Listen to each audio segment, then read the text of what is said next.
Hello বন্ধুরা, তো আজকের ভিডিওতে কথা বলতে যাব বহুরূপী এই সিনেমাটা নিয়ে।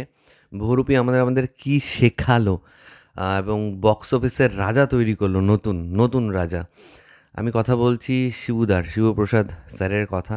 মানে উইন্ডোজ প্রোডাকশন এখন এমন একটা প্রোডাকশন হয়ে গেছে না, যাদের আপকামিং সিনেমাগুলোর রাইটস আগে থেকেই বিক্রি হয়ে থাকে।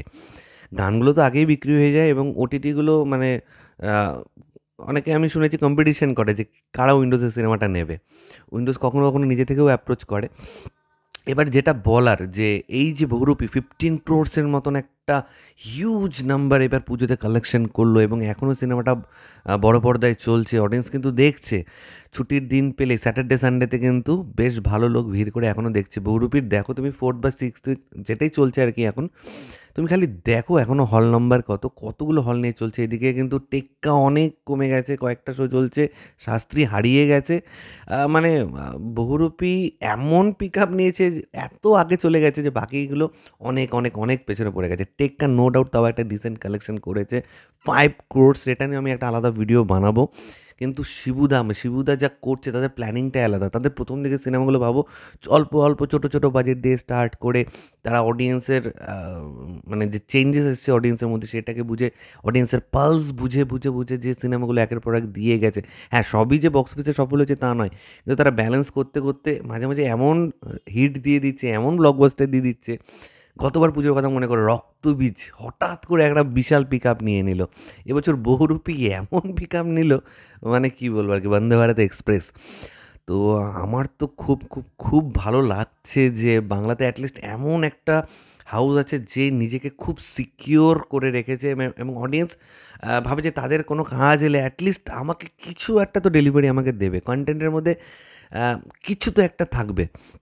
এবং উইন্ডোজ কিন্তু খুব সুন্দরভাবে প্ল্যানিং করে কাজ করে, তাদের প্রমোশনের স্ট্র্যাটেজিগুলো আলাদা হয় এবং তাদের কাস্টিং খুব আলাদা হয়। আমি শুনেছি যে তারা শুটিং করার আগে এত রিহার্সাল করে যে স্পটে গিয়ে নাকি ম্যাক্সিমাম সিন 1-2 টেকেই হয়ে যায় আর কি।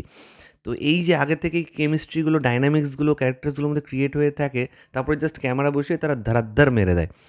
মানে বুঝতে পারছো কি সুন্দর ওয়েল প্ল্যান্ড একটা হাউস আমাদের বাংলাতে এভাবে ক্রিয়েট হয়েছে। এবং আমার মনে হয় উইন্ডোজ ভবিষ্যতে শুধু এই বাংলার মধ্যে সীমিত থাকবে না, they will go pan India, they will go for pan India releases. And মনে হয় হিন্দি ভেঞ্চারের দিকেও ঢুকে যেতে পারে।